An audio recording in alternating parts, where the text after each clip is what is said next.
बिस्मिल्लाहिर्रहमानिर्रहीम। अस्सलाम वालेकुम डियर फ्रेंड्स। आज का जो हमारा टॉपिक है वो है एब्सोल्यूट वैल्यू फंक्शन। कैलकुलस में एब्सोल्यूट वैल्यू फंक्शन का क्या रोल है और एब्सोल्यूट वैल्यू फंक्शन कहाँ कहाँ यूज़ होता है, तो आप इससे बाखूबी वाकिफ़ होंगे। तकरीबन हर कैलकुलस के हर एस्पेक्ट में ही एब्सोल्यूट वैल्यू फंक्शन यूज़ हो रहा होता है। और अगर हम कैलकुलस के अलावा भी देखें तो हमारी मैथमेटिकल एनालिसिस में भी एब्सोल्यूट वैल्यू फंक्शन यूज़ होता है। एब्सोल्यूट वैल्यू फंक्शन ऐसा फंक्शन होता है जिसमें एब्सोल्यूट वैल्यू का तज़किरा हो, यानी हम जब एब्सोल्यूट वैल्यू को डिस्कस कर रहे हो तो एब्सोल्यूट वैल्यू फंक्शन हमें डिफ़ाइन करना पड़ता है। ठीक है, तो अब देखते हैं कि एब्सोल्यूट वैल्यू है क्या। तो एब्सोल्यूट वैल्यू है distance of a number from zero, किसी भी नंबर का ज़ीरो से डिस्टेंस।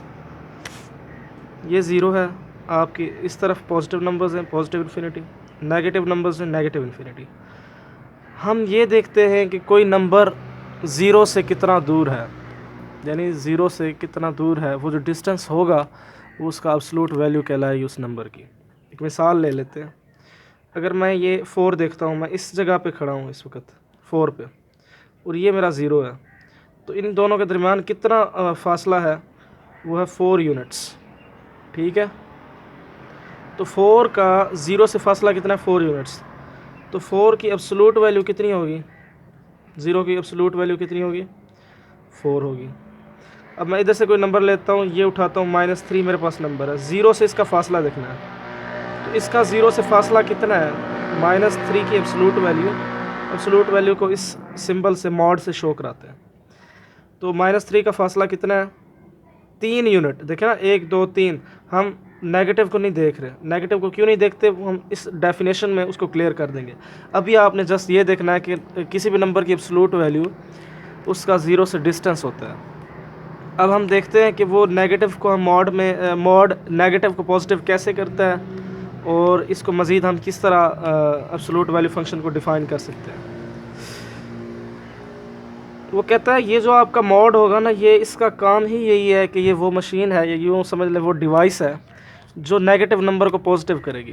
क्यों पॉजिटिव करेगी, क्योंकि distance can never be negative. Distance जो होता है वो नेगेटिव कभी हो ही नहीं सकता, आपका डिस्टेंस हमेशा पॉजिटिव ही रहेगा। ठीक, अब देखते हैं, क्योंकि ये भी तो डिस्टेंस है, एब्सोल्यूट वैल्यू, ज़ीरो से किसी नंबर का डिस्टेंस एब्सोल्यूट वैल्यू है, तो distance can never be negative, और we can say that the distance is always greater than और इक्वल टू ज़ीरो।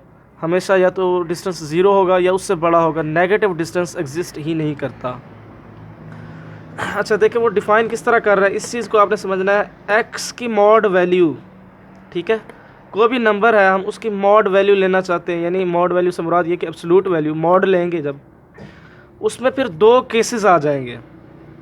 एक तब जब हम नंबर जो ले रहे हैं या तो वो ज़ीरो है या उससे बड़ा है, यहाँ से लेकर यहाँ तक ये एक इंटरवल ये हो गया, यानी जब ज़ीरो होगा या इससे बड़ा होगा तब हम किस फार्मूले पे आएंगे। देखिए, पीस वाइज फंक्शन के दो ही फार्मूले, दो होते हैं या उससे ज़्यादा होते हैं, तो उसमें कंडीशन लगाई गई होती है जब हमें ज़ीरो हो और उससे बड़े नंबर हों, ये वाले आगे तक, यहाँ से लेकर यहाँ तक जो भी नंबर्स होंगे, उसके लिए हम किस फार्मूले को रेफ़र करेंगे, इस फार्मूले को, एक्स को।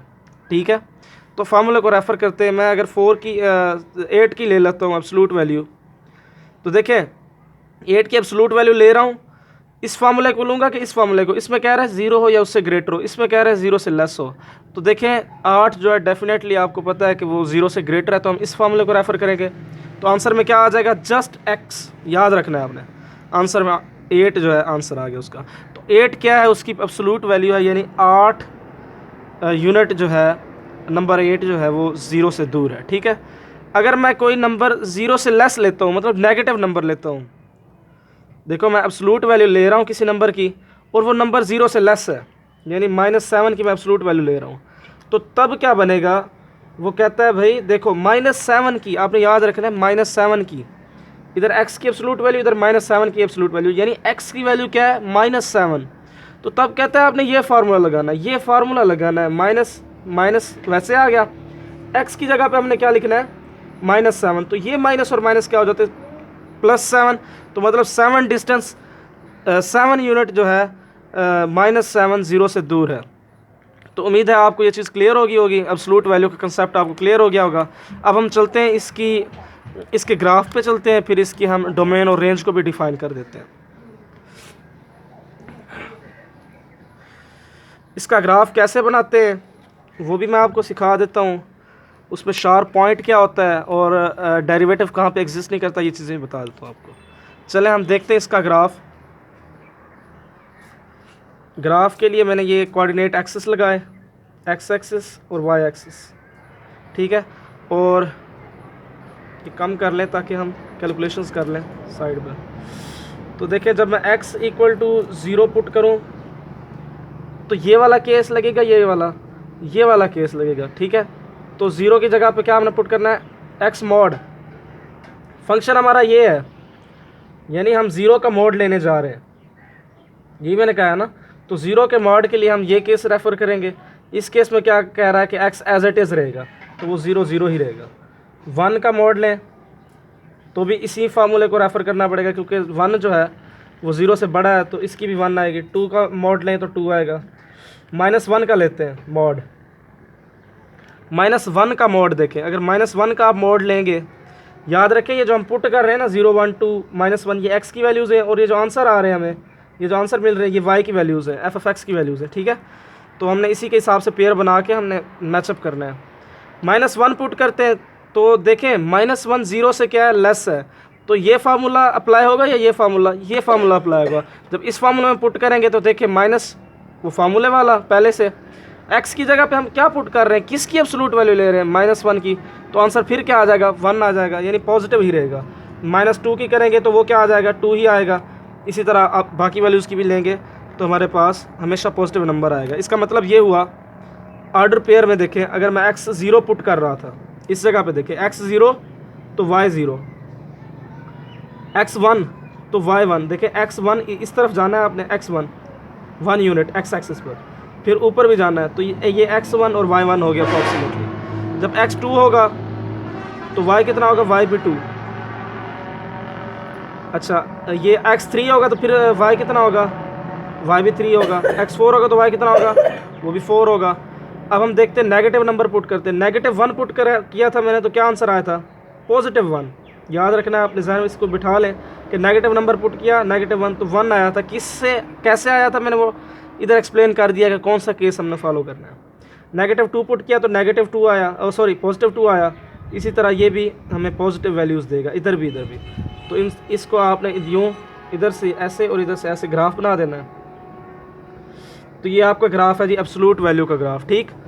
इसमें आप एक चीज़ देखें कि हमें y की वैल्यू नेगेटिव नहीं मिल रही। देखें इस एक्सेस से ऊपर y की कौन सी वैल्यूज़ होती है, पॉजिटिव, और नीचे y की कौन सी वैल्यूज़ होती है, नेगेटिव। तो हमें आंसर में नेगेटिव वैल्यूज़ नहीं मिल रही बल्कि पॉजिटिव वैल्यूज़ मिल रही हैं। तो इसका मतलब हमें ये फंक्शन जो है नेगेटिव वैल्यूज़ नहीं दे रहा, ठीक। अब ये फंक्शन नेगेटिव वैल्यूज़ नहीं दे रहा तो इसके हम डोमेन और रेंज फाइंड कर लेते हैं। डोमेन में हम क्या पुट कर सकते हैं, x की वैल्यू।